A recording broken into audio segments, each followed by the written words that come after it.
कहानियाँ जो आपकी ज़िंदगी बदल दें, अगर आप बदलना चाहें तो। आज की कहानी का शीर्षक है बुढ़ापे का दर्द। शाम की सैर से वापस आकर गोपाल राम ने अपने जूते खोले भी नहीं थे कि बहू ममता ने पूछा, पापा आप रात के खाने में क्या खाएंगे पापा जी, क्योंकि हम सब तो बाहर जा रहे हैं। अच्छा, गोपाल राम ने विचारते हुए कहा, वैसे आज रविवार तो नहीं था, किसी की शादी हो ऐसा भी याद नहीं आ रहा। शायद किसी के जन्मदिन या वर्षगांठ की पार्टी होगी, उन्होंने मन में ही सोचा। वैसे मुझे इससे क्या। अपने विचारों को झटकते हुए उन्होंने जूते रेक में रखे और ममता की ओर मुखातिब होकर बोले, ऐसा करना बेटा, तुम 2 फुलके बना देना, मैं दूध के साथ खा लूँगा। पापा 3 फुलके सुबह के रखे हैं। अगर आप, ममता ने अपना वाक्य अधूरा छोड़ दिया था, पर गोपाल राम समझ गए थे कि बहू की नीयत फुलके बनाने की नहीं है, पर सुबह की घी वाली रोटी खाएंगे तो उन्हें गैस हो जाएगी। आज सुबह भी ममता ने बिना मिर्च की सब्जी भी नहीं बनाई तो उन्हें तेज मिर्च मसाले वाली तरकारी खानी पड़ी। अब तक खट्टी खट्टी डकारें आ रही है। इस उम्र में पेट को संभालना, हाजमे को दुरुस्त रखना किसी बिगड़ैर औलाद को संभालने से कम नहीं है, उन्होंने मन ही मन सोचा। प्रत्यक्ष में बोले, इस उम्र में सुबह की रोटी नहीं खा पाऊंगा। तुम्हें तकलीफ तो होगी, पर तकलीफ होगी आपकी बला से कहेंगे। मीठा मीठा पर चाहिए, ताज़ा ताज़ा। अब 2 बनाऊं कि 10 बनाऊं, काम तो उतना ही फैलेगा। आटा लगाओ, रोटी बनाओ, स्लैब साफ करो, दिन रात करते रहो इनकी चक्री। बहू भुनभुनाते हुए उठ गई। गोपाल राम के कानों में मानो किसी ने पिघला हुआ शीशा डाल दिया हो। तौबा तौबा, 2 रोटी बनाने में इतनी तकलीफ। मैंने कौन से 32 भोजन 33 तरकारी मांग ली। हद है भाई। उन्हें तेज गुस्सा आया पर पी गए। गुस्सा भी तो वही पर किया जाता है जहाँ कोई सुनने वाला हो। आजकल गोपाल राम का गुस्सा जितनी तेजी से आता है उतनी ही तेजी से छू मंतर हो जाता है। पर शांत होते गुस्से के साथ मीरा की याद तेजी से आई और चिपक गई गलबाहियाँ डालकर। याद नहीं, मीरा के रहते उन्होंने कभी बासी रोटी नहीं खाई। रोटी के साथ तरकारी के अलावा 10 चीज़ें और धर देती थी। मिठाई, नमकीन, पापड़, अचार, दही, छाछ, जाने क्या क्या। पर आज सोचकर उन्हें चक्कर आने लगे। बहू रहने दो, मैं सुबह की रोटी ही खा लूँगा। तुम्हें बेकार परेशानी होगी मेरी वजह से, जाने में लेट न हो जाए। वैसे भी तुम्हारे हाथों की रोटी मुलायम होती है, चल जाएगी। ममता को तो मानो मन मांगी मुराद मिल गई। अपनी आवाज़ को मुलायम बनाते हुए कहा, आपको चाय पीनी है पिताजी? कोई खास तलब नहीं है ममता। अपने लिए बनाओ तो मेरे लिए भी बना देना, वरना रहने देना। गोपाल राम ने अपनी तलब को जबरदस्ती दबाते हुए कहा। इस उम्र में अपनी इच्छाओं को दबा देना ही श्रेयकर होता है। अपने आप को समझाने लगे थे वे। मैं अपने लिए बनाने जा रही हूँ, आपकी भी बना दूंगी। कहते हुए ममता रसोई में घुस गई। चलो ये भी ठीक है, कहते हुए गोपाल राम ने लंबी सांस छोड़ी। वाह रे जिंदगी, लाखों की जायदाद आज भी मेरे पास है। ये घर अभी मैंने बेटे के नाम नहीं किया है, इकलौता बेटा है तू मेरा, मरने के बाद तुम्हारा ही है। कहकर बेटे की इस तरह की पेशकश वे कई बार ठुकरा चुके हैं। बैंक अकाउंट में भी काफ़ी ज़्यादा पैसा है। इसके बाद भी अगर एक प्याली चाय और 2 ताज़ी गर्म रोटी के लिए तरस जाएं तो उन बूढ़ों की क्या हालत होती होगी जिनके पास जमा पूंजी के नाम पर अतीत की यादों के अलावा कुछ भी नहीं होता। गोपाल राम ने आराम कुर्सी पर आंखें बंद की तो तुरंत मीरा मैडम उपस्थित हो गई। इसलिए कहती थी, थोड़ा बहुत रसोई का काम हर मर्द को आना चाहिए, पता नहीं कब क्या जरूरत पड़ जाए। अपने हाथ जगन्नाथ होते हैं।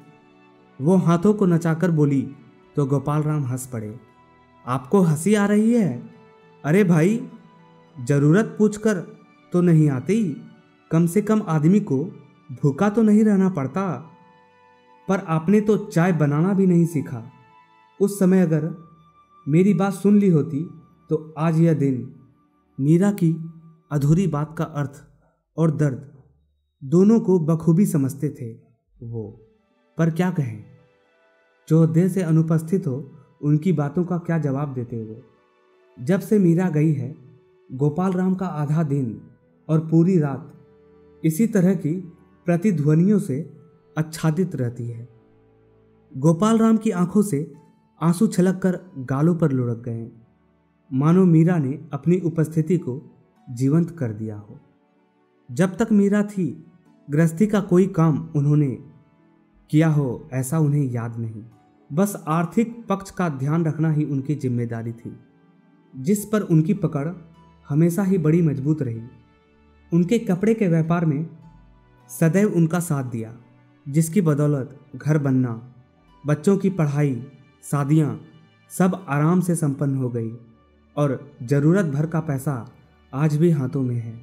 यूं मीरा के हाथों में अच्छी बरकत थी। फिजूल खर्ची तो नाम मात्र भी नहीं थी। न ज़्यादा महंगे कपड़े और गहने का शौक, न ही किसी किट्टी पार्टी, न ही आए दिन फिल्में जाने की ललक, न होटलों का कोई शौक। सदैव दूसरों की कुछ खुशी में खुश होती वो सुदृढ़ गृहिणी गोपाल राम के किसी पुण्य की फल रही होगी। यूं गोपाल राम भी भरपूर प्यार और इज्जत करते थे अपनी पत्नी मीरा की, पर कभी उसके सामने इस बात का इजहार नहीं कर पाए। काश कभी उसकी तारीफों के पुल बांध पाते, कभी बालों में गजरा लगा पाते, कभी बाहों में बाहें डाल घूमने जा पाते, कभी फिल्में देखते हुए किसी रोमांटिक सीन पर थिएटर में ही बाहों में जकड़ लेते। ऐसे न जाने कितनी बातें वो करना चाहते, पर नहीं कर पाए।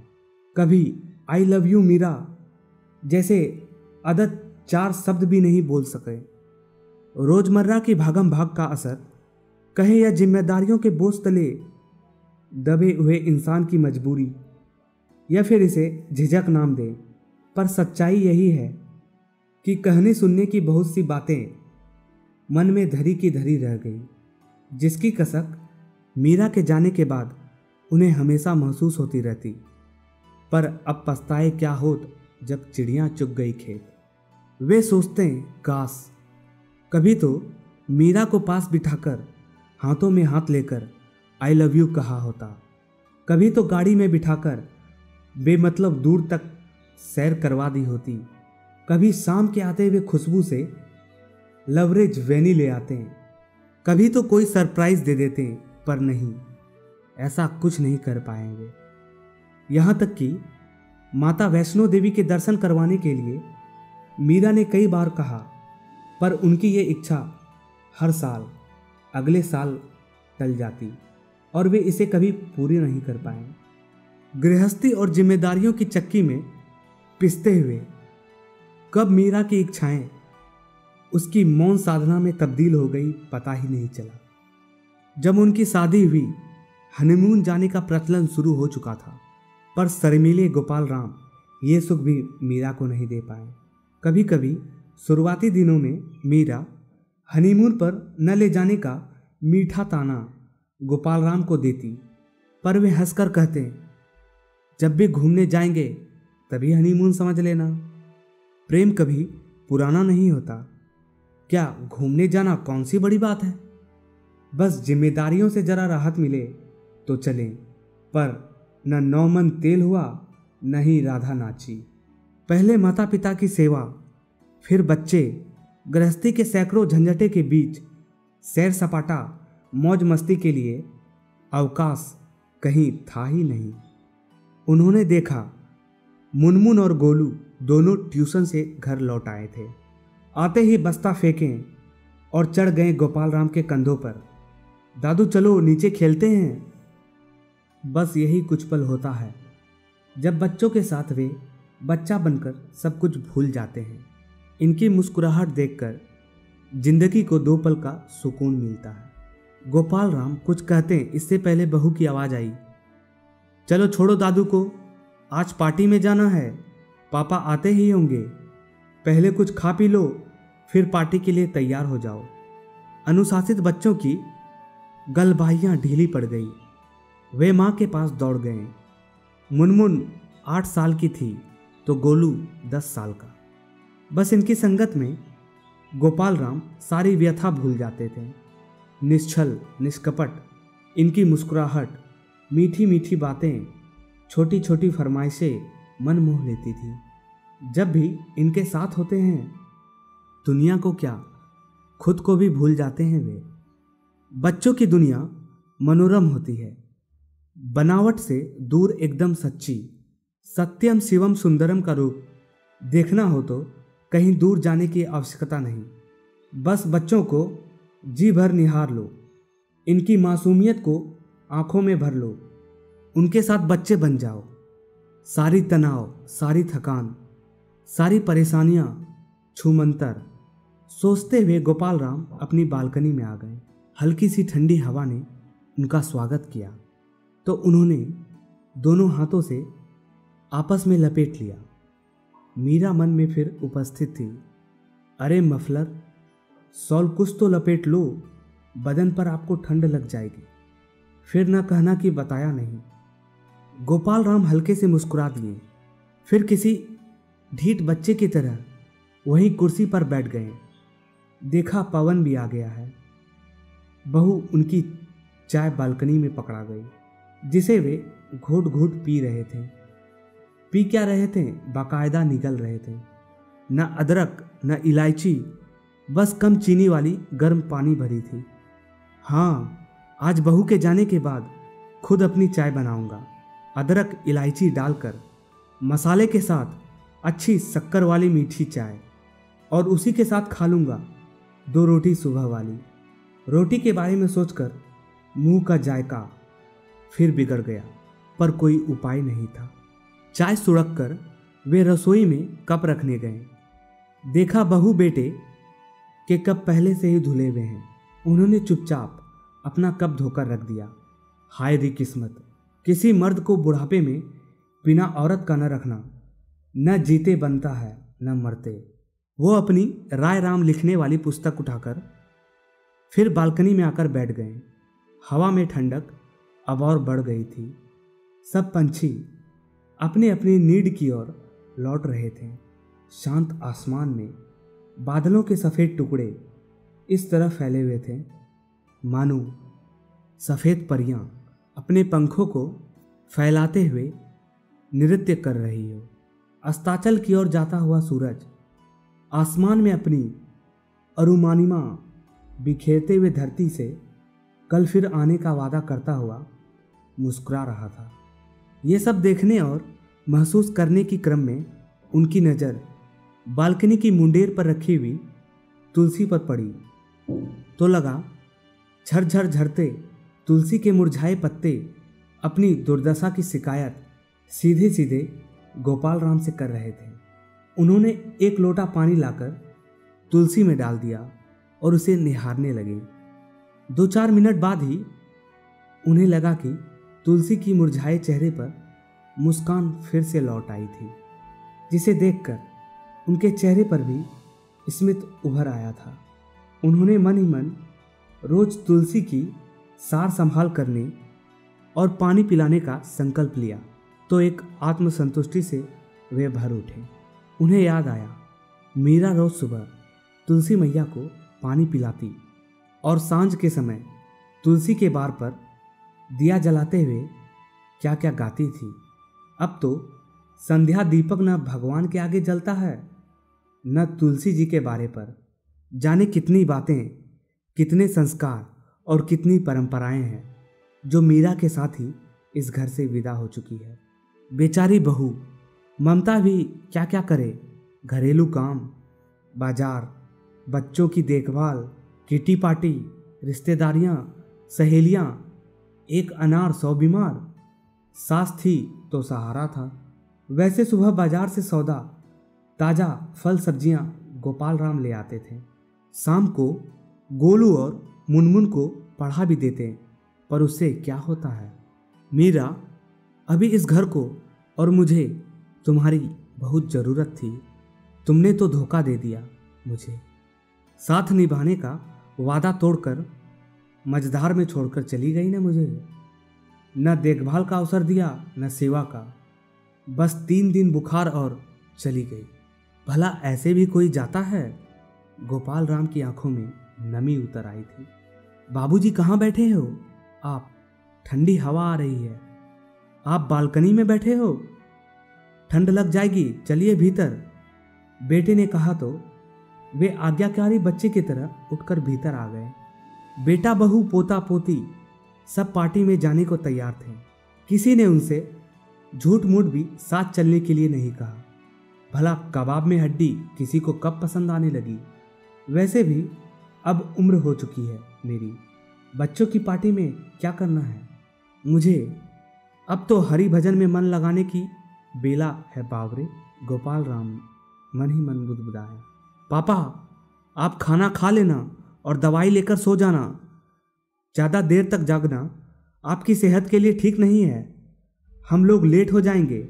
आप गेट बंद कर सो लेना। चाबी हमारे पास है। बड़ा ख्याल है मेरी सेहत का। पिछले सप्ताह भर से डॉक्टर को दिखाने के लिए कह रहा हूँ। रक्तचाप बढ़ा हुआ है। शुगर की स्थिति क्या है ये भी जानना जरूरी है। सांस भी जरा सा चलने ही फूले जाती है और उखड़ने लगती है। पर कहता है ये सब तो बुढ़ापे में ही होता है। ज़्यादा वहम मत रखो। वाह बच्चू वाह। बूढ़े बाप के पास बैठने के लिए घड़ी भर का समय नहीं है, पर पार्टी के लिए समय ही समय। इस साहबजादे के पास। पर जब अपना ही सिक्का खोटा हो तो शिकायत किससे। दिमाग में फंसी इन तमाम बातों के बावजूद प्रत्यक्ष में उन्होंने हामी में सिर हिला दिया। गोपाल राम हॉल में रखी कुर्सी पर बैठ गए। बच्चे जा चुके थे। अभी खाना खाने का मन नहीं था, सो उन्होंने टीवी चालू कर लिया। पता चला आज वैलेंटाइन डे है।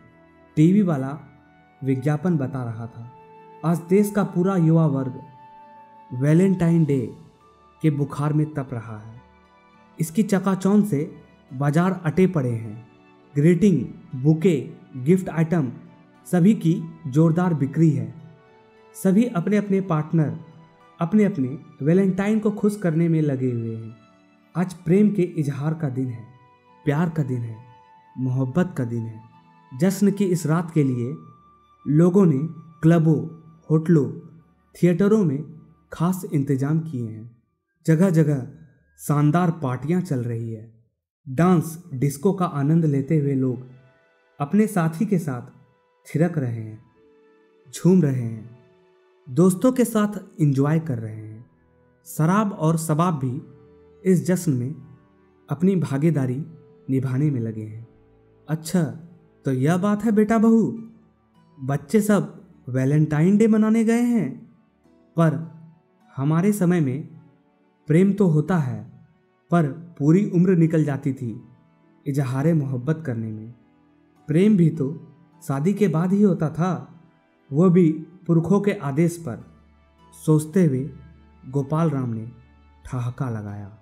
हमारे समय में तो वसंत पंचमी के दिन को प्रेम का दिन कहा जाता था और मनाया जाता था। बिल्कुल सादगी से, पीले फूलों से पीले कपड़े पहनकर माँ सरस्वती की पूजा कर ली बस। प्रेम के इजहार का माध्यम तब प्रकृति थी। चांद, तारे, नदी, पहाड़ू, फूल और खेत थे। फिल्मों तक में तो 2 फूलों का मिलन दिखाकर नायक नायिका के मन की बात दर्शकों तक संप्रेषित कर दी जाती थी। आज की तरह न तो कोई पार्टी थी, न ही महंगे गिफ्ट, न ही कोई शोरगुल। बिना दिखावे का सात्विक सच्चा प्रेम जीवन भर महकता था। उनकी खुशबू तन मन में हमेशा के लिए बस जाती, मगर चुपके चुपके। हाँ, यह भी सच है कि तब प्रेम में कोई रिस्क भी नहीं था। न शादी टूटने का रिस्क, न ही प्रेमिका के न मिलने का कोई एसिड अटैक। और न ही खुदकुशी की कोई वारदात। वे उठकर टहलने लगे। सामने ही पीले रंग पर लाल बॉर्डर वाली साड़ी पहने मीरा की मुस्कुराती हुई फोटो सजी हुई थी। वे उसे निहारने लगे। हाँ, प्रेम तो उसने भी किया था मीरा से, जीवन भर किया, जी जान से किया, बस कभी उसे जता नहीं पाए। कभी आई लव यू नहीं कहा, कभी झूठे सच्चे वादे नहीं किए, न कभी उसके जन्मदिन पर कोई तोहफा लाए, न सालगिरह पर दोस्तों की पार्टी थी। बस मंदिर में जाकर भगवान के दर्शन कराते, ज़्यादा से ज़्यादा नए कपड़े पहन लेते और कभी कभार मन हुआ तो घर पर सत्यनारायण की कथा करवा लेते। सोचते सोचते गोपाल राम कहीं अपने अतीत की झांकियों में खो गए। इस समय उनके होठों पर मुस्कान और आंखों में नमी एक साथ देखी जा सकती थी। उन्होंने टीवी पर देखा, लोग लाल कपड़े पहने बड़े बड़े फूलों के गुलदस्ते लेकर ग्रीटिंग खरीद रहे थे। पता नहीं अचानक उन्हें क्या हुआ कि उन्होंने अपना पर्स उठाया, घर की चाबियां ली और छड़ी उठाकर बाहर निकल गए।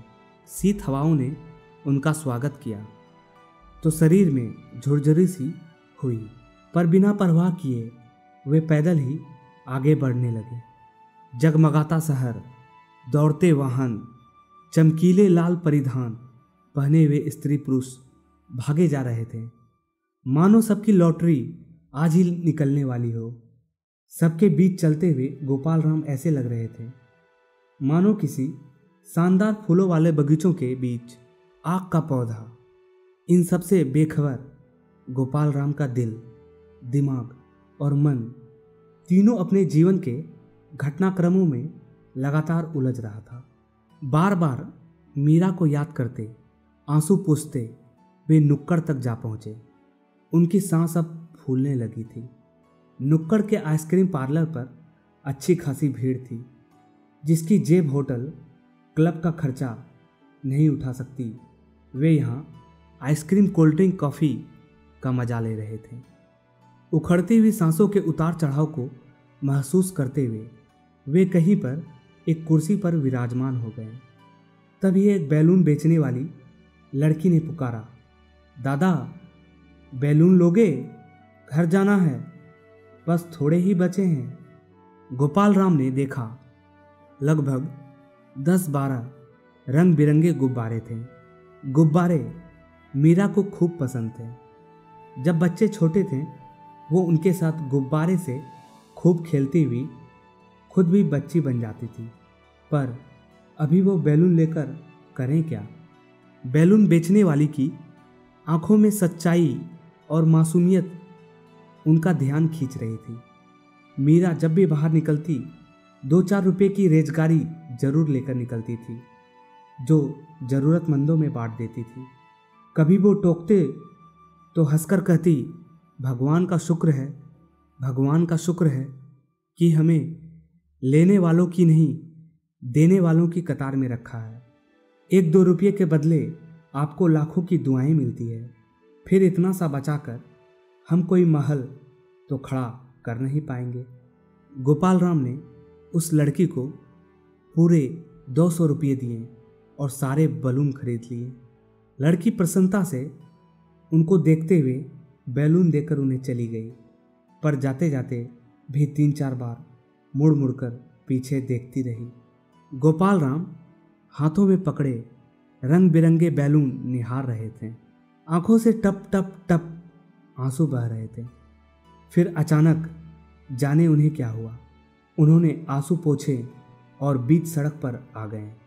बैलून हवा में उड़ाते हुए जोर से चिल्लाए, मीरा आई लव यू। आई। उनकी सांसें तेजी से फूलने लगी। आसपास खड़े लोग जब तक कुछ समझते उन्हें थामते वे लड़खड़ा गए। सांस बेकाबू हो गई और वे धम्म से सड़क पर गिर पड़े। मुंह से अस्फुट शब्द निकले, आई यू मी रा। लोगों को समझ में नहीं आ रहा था क्या हुआ, कैसे हुआ, कौन है ये शख्स। जितने लोग उतनी बातें हवा में तैर रही थी, पर उन सबसे बेखबर गोपाल राम मोह माया की इस दुनिया से पलायन कर चुके थे। उन्हें बहुत जल्दी थी अपनी मीरा के पास जाकर उसे आई लव यू बोलने की। आज की कहानी में इतना ही। फिर मिलेंगे एक और नई कहानी के साथ। तब तक के लिए धन्यवाद।